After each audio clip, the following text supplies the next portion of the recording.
This is Putting Numbers to Work from MetLife, where complex data from the benefits landscape is distilled into lessons employers can immediately put into action.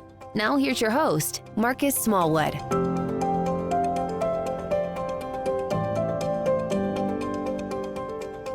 Welcome to MetLife's podcast, Putting Numbers to Work, where experts take complex ideas from across the benefit research landscape and distill them into lessons employers can put into action.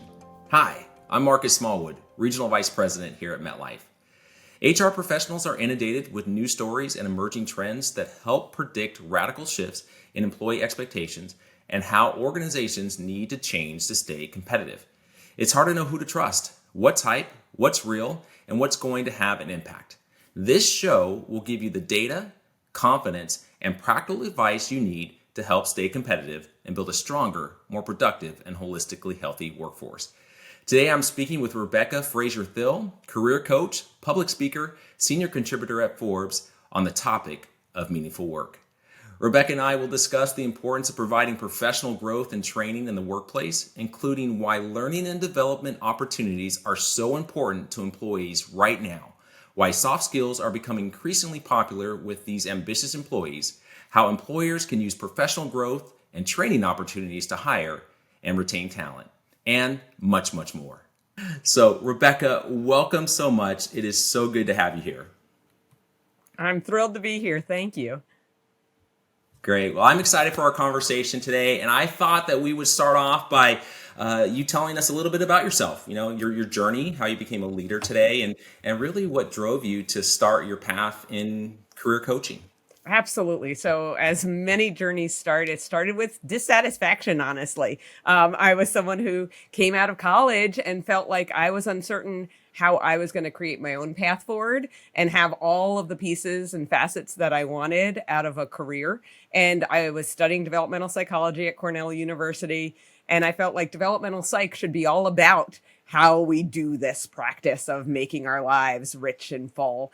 And I still wasn't getting the answers. So when I started teaching at a small liberal arts college in the psychology department, I spent a lot of time talking to my students to find out how they were going about figuring out where they were going to go with their careers. And as I was having those conversations, I kept coming back to that being the most fulfilling part of my day. Certainly, I loved the teaching, but I loved having career conversations. And so some people I knew started to say to me, why don't you do that for a living? So I built a career coaching practice on the side and ran that for about 10 years. And then the pandemic hit. And it was just this major opportunity to take my practice full time and focus on it because the demands and the need were too great to not do so. So I'm here getting to do this work all of the time because it's answering questions I've had since I was quite young about how we build lives that are going to be full and productive and feel engaging in a variety of ways. I love it, and I love your journey, and it's clear that we're going to benefit from all of your experience today because we're going to delve into the importance of providing professional growth and training in the workplace. And so, Rebecca, I thought we would start more broadly.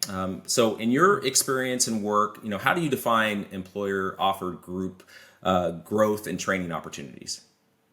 Yes, absolutely. So employer-offered opportunities for growth and development are really important. They're opportunities in which the employer is going to be creating time and the funding for employees to do this training and development, ideally that the employees themselves want to be doing. And that's a key piece of it. Sometimes employers are offering up opportunities that employees aren't really that interested in. And that doesn't create the win-win that can really amount from having the employees dig in and say, I'm interested in going in this direction. And they're either going to do it within the organization or they're going to go find a new organization to do that work in. So if you can tap into that interest that employees have, they're often telling me in my career coaching sessions what those interests are and where they're going to take them. If the employer can instead have those conversations, recognize those opportunities, and offer up the training and development opportunities, which I've done with a number of organizations where we encourage the employees to take ownership over their own career development path. Nobody else can own it for you. So the extent to which an employee really feels empowered to know their own sense of personality, their values, their preferred skills, and how they want to take those moving forward and the ways in which they see themselves adding value within their organization. It's just this huge mutually beneficial opportunity for both the employees and the employer. Yeah, I love that. And it really can be a win-win, right? I mean, and this is critically important. We do a study here at MetLife. Every year we release our employee benefits trend study, which explores the latest trends in the workplace dynamics and employer-employee relationships. And our 2023 report identified professional growth and training as a key element of an employee experience that helps employees feel cared for, which ultimately drives higher job satisfaction and happiness. And our study found that 35% of employees rate learning and development among the top 3 elements of the employee experience. So, Rebecca, why do you think these opportunities are so important to employees right now? I'm so glad to see that this came out in this study because it's what I'm hearing in my practice all the time. My clients are always talking about the importance of being able to grow and develop and feel like they're really becoming their fullest selves while they're at work. The pandemic definitely played a role in some of this. I find that more people started to think about this question and really consider, what does it mean to have work that's going to feel deeply fulfilling? So ticking all the boxes, that it's offering the security and the compensation, but also offering the opportunities to grow in the ways that people want to be growing. And that's a really key element. They want to be growing.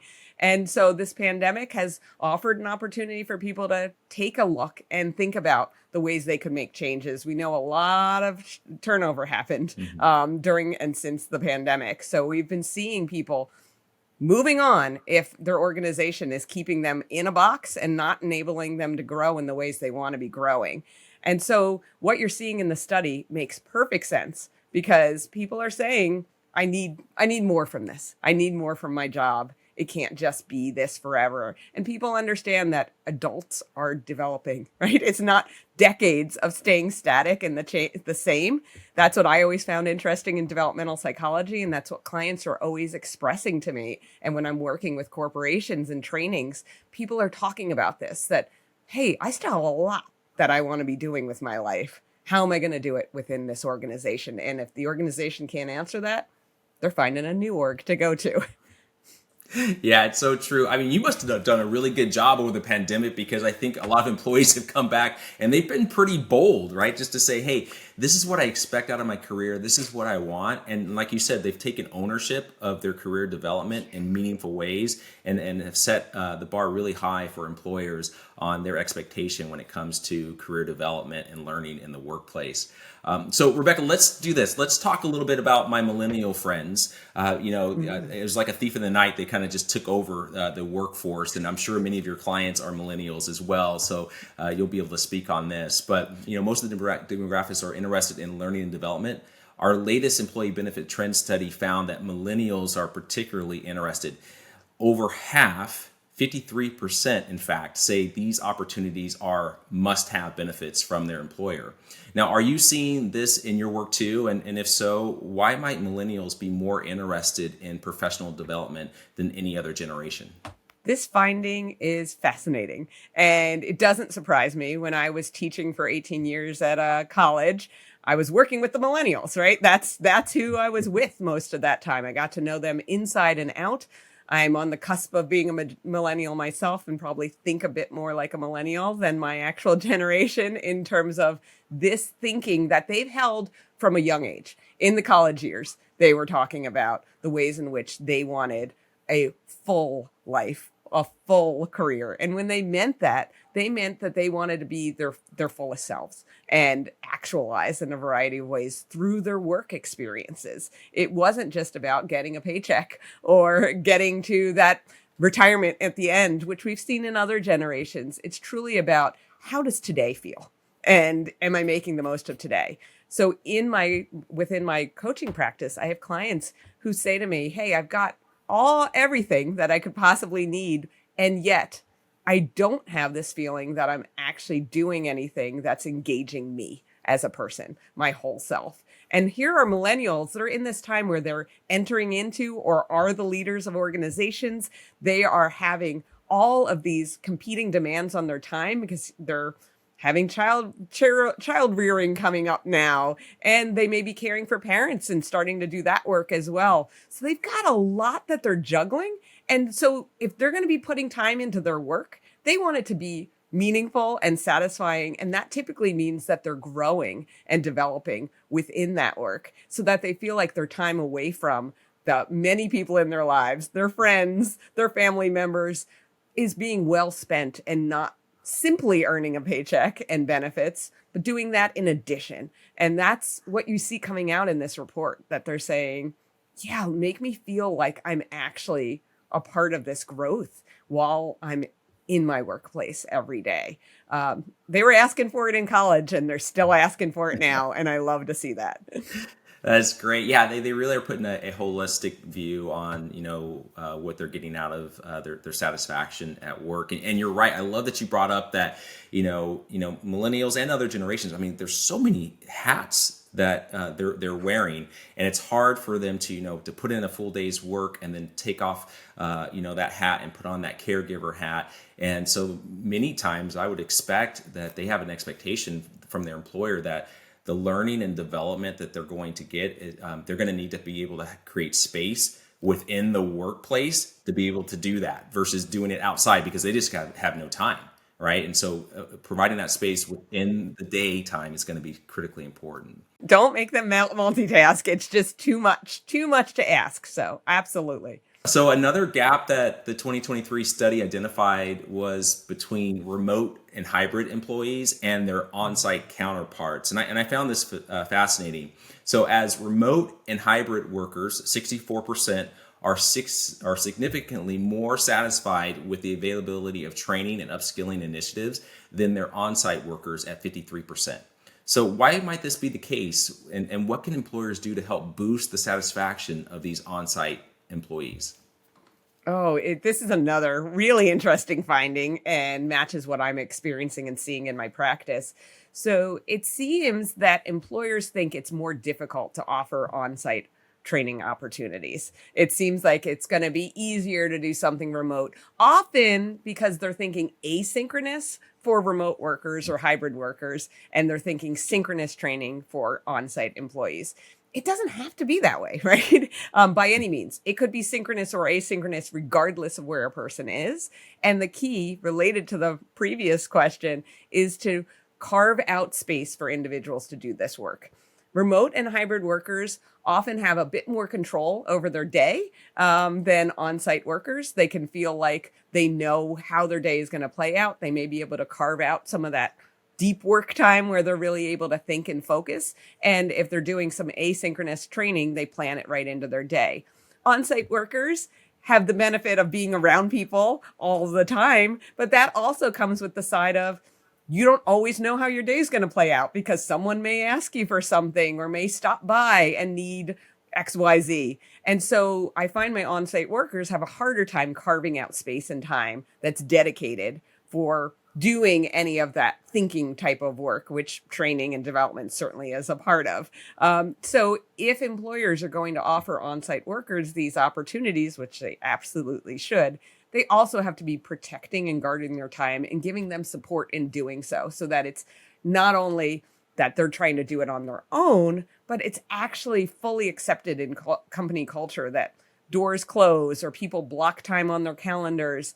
And it can be asynchronous learning that's happening on site if that's going to be a better fit for some people. You can also offer the synchronous learning to the off-site workers, the remote and hybrid workers. So thinking more creatively about the ways in which we're offering training and development opportunities. And now that we're in this hybrid era, we can also think about being hybrid in our training approaches too, right? It doesn't have to be all or nothing. You can have some synchronous meetings that are happening, but you can also have a lot of learning that is on the employees' time, but within their workday, because we're not wanting to add to their plate. That's what so many of my clients will say is, I have these funds to do this training, but I don't have the time to use the funds, and they expect me to do this in the evenings or the weekends. And that doesn't feel right to them. They don't feel valued when that's the way the benefit is offered up. Yeah, it's kind of counterintuitive to this whole concept of work-life balance, right? So you hit it spot on. You really need to create that space, and like you said as well, that acceptance for them to be able to do that training in the workplace, and almost be encouraged to do that, during the day. And then look, I'll admit, employers have it tough, right? Because we have diverse populations that have diverse needs, right? And that comes with, like you said, a creative approach to meet, an approach that really is a fit for everyone in the workplace. Absolutely. And it's all about talking to your employees and finding out what their needs are. That's the heart of all of this. Yeah, I agree. So interestingly, career development is shifting away from hard skills and placing a new emphasis on soft skills. And while most current employer provided training is technical in nature, employees are looking to go beyond this. They're looking to strengthen their emotional skills, their social skills, and their cognitive capabilities. So what are some of the soft skills that you're becoming increasingly popular, that you're seeing they're becoming popular with these ambitious employees? Yeah, these driven, ambitious employees really do recognize that being a great employee isn't just about having the technical skills and the hard skills and getting to these deliverables in a timely manner. It's about so much more. It's about communication skills. It's about teamwork. It's about being able to be coached and coach others. And so these soft skills, which notably, having worked in a liberal arts college, we've known for a long time that the soft skills are really important. There's studies that have been conducted by like the National Association of Colleges and Employers that has always shown that employers are looking for lots of soft skills like communication skills and problem solving and teamwork. And they've been doing this for decades. But here, employees are finally getting the drift that those are key, that they're recognizing, the people who are being promoted, the people who are getting really amazing assignments and opportunities, they're people who aren't just delivering. They're delivering in a really fascinating way in which they are able to build mentoring relationships and maintain those over time. They know how to network. They know how to coach others. They know how to accept coaching feedback. And I have clients all the time who come to me and that's what they want to gain. They say to me, I don't know how to network well internally, right? This isn't about external networking, but how to have conversations that aren't about the tasks at hand. And so we work on building up those skills. We work on what's it mean to coach your direct reports, not just hand out assignments and say, we need it by this date.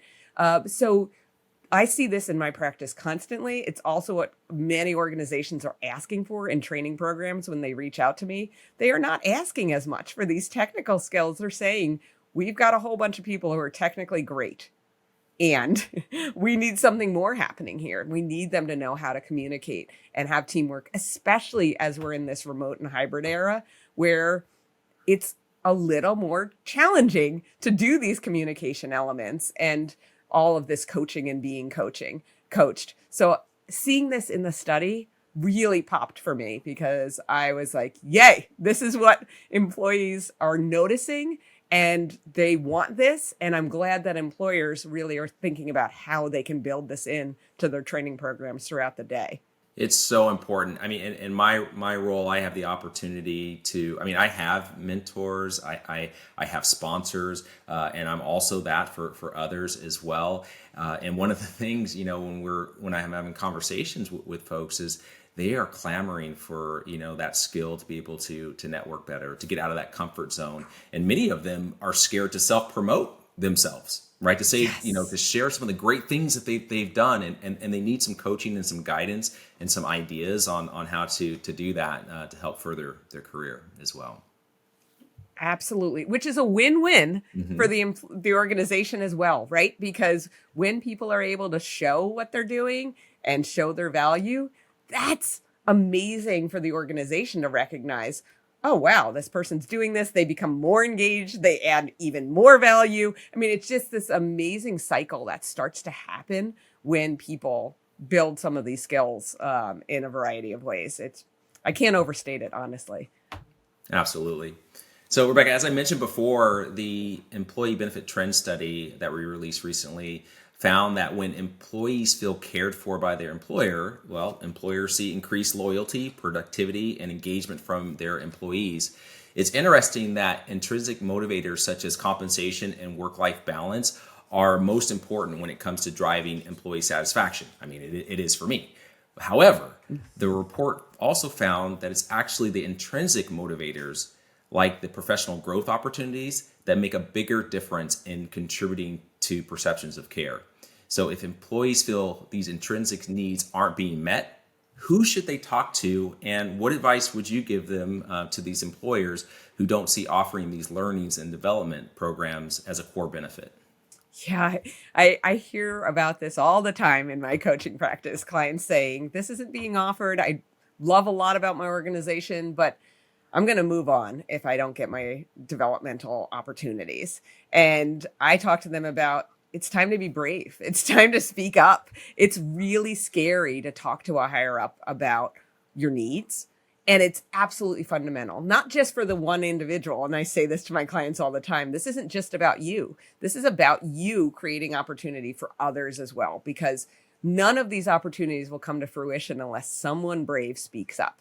And anyone who does have opportunities in their organization, it's probably because one person or a group of people came forward and said, we need this development opportunity. So employees should reach out. First, talk to your supervisor, right? Have those, hopefully the one-on-ones, the standing meetings are opportunities that are truly conversation-based and have some time for developmental conversations. It's something I wrote about for Harvard Business Review recently about the importance of being able to converse about a career development on a regular basis, 10, 15 minutes in every standing. And that's an opportunity to say, I need some training. I need some development. I want to work on this particular soft skill. How can I go about doing this? And that supervisor will hopefully direct the individual along to HR or to other opportunities that will exist or could be created. I've had clients who have spoken up and found that funds could become available that then they could repurpose as needed, or that they actually came to me and said, I want to pay for coaching with funds, but I don't think any exist. And then they work it out with their manager to be able to have that funding, because that's a key professional development tool as well, is to get that coaching, to learn to network and learn how to do all these communication skills. The key here is that we're in a really competitive job market. I know we always have that recession looming, but it's a job market where people are still jumping around and are quite empowered in a variety of ways. And employees are looking for an employer who will meet their needs, and they're going to go out and they're going to find it. So if someone is asking and brave enough to say, I need this developmental opportunity, then I would really encourage employers to listen to that, because it's not just that one person who's feeling it. You know how it is, right? If one person's saying it, there's a whole lot of people who are thinking it, experiencing it, and probably quietly talking to a career coach like me and making their plans to move on out.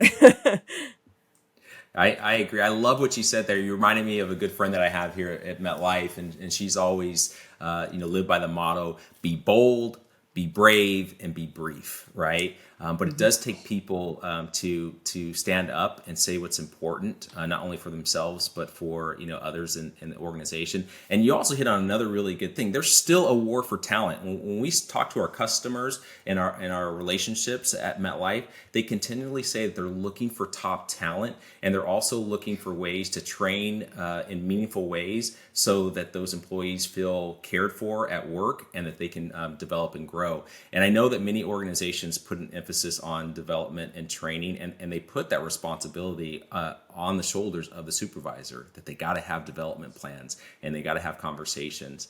But you're right, it does start with someone being bold enough and brave enough to speak up, right, and say what they think is important and what's going to have an impact on these employees and the organization as well. Absolutely. And to add to what you were saying, I've had many clients who have had amazing job offers in hand, more than one, and they're top talent people, right? They're incredible. And often what makes the decision is they feel that their supervisor is going to go to bat for them. They've had conversations with that person. They feel like they will support their growth. That is like the direct quote. They'll say, I think that person's really going to support my growth. And they see within the organization actual policies and processes to do that development work. So I've seen that be the deciding factor many, many times over when people have more than one job offer in hand. And top talent, they usually have more than one job offer in hand. That's true. That is true. Well, Rebecca, look, this has been great, but let's conclude with the main takeaways for our listeners, right? So how can employers use professional growth and training opportunities to hire and retain talent?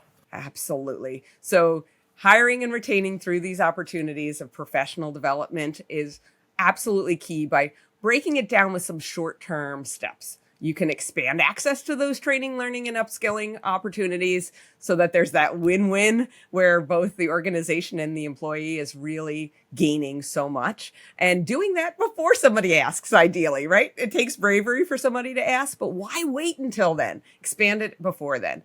Think beyond the technical skills like we talked about. Those soft skills are what people want because they know they're transferable and it's going to build their career in so many different dimensions. So think beyond those. And also embrace some cohort learning. There's so many ways to build cohorts. And like we said, that can be synchronous, asynchronous, a combination of the two. And think beyond just, it's hard for my on-site workers, or what am I going to do with these individuals versus my remote workers? You've got to get really creative about your problem solving in this space. You can also formalize some of the mentoring and networking. So don't put all the onus on the individuals who are trying to figure out, how do I do this? The more that there are structured programs in place, I find that the anxiety goes way down for my clients about the how of it, because they're like, oh, I can enter into this mentoring program or this networking program, and they learn the skills and are scaffolded in developing those. Very importantly, embedding DEI into leadership development programs is so key throughout all of this, and offering all these active channels for communication and two-way feedback. Like we talked about, this isn't like one-off, you talk in a review meeting about development. Development should be a conversation that happens every standing. And when I was managing people, that's what I did. I always put the 10 minutes aside, hopefully in the beginning, so we didn't just get so deep into what needed to get done in the coming week, that we actually had that moment to talk about, how do we support you in this? What are your next steps? And move this forward and hear from them what's lacking, because you don't want to hear it on the exit interview, which is when so many employers hear it, is when they're moving on. Mm-hmm. So that's way too late. And so those are some of the short-term steps to really building out this professional development opportunities for employees. Wow. Rebecca, I want to say thank you so much. You've given our listeners so many great nuggets to think about and to play off of as well. And you truly are an expert. You've been absolutely fantastic. So thank you so much for joining the episode today. Absolutely my pleasure. Thanks so much. Well, that's it for today's episode. I want to say thank you again so much to Rebecca for joining us today and telling us all about the importance of providing professional growth and training in the workplace. If you've enjoyed the conversation, make sure you subscribe to Putting Numbers to Work and leave us a review. Tell us what you'd like. We'd love to hear from you. I'm Marquis Smallwood, and this has been Putting Numbers to Work, presented by MetLife.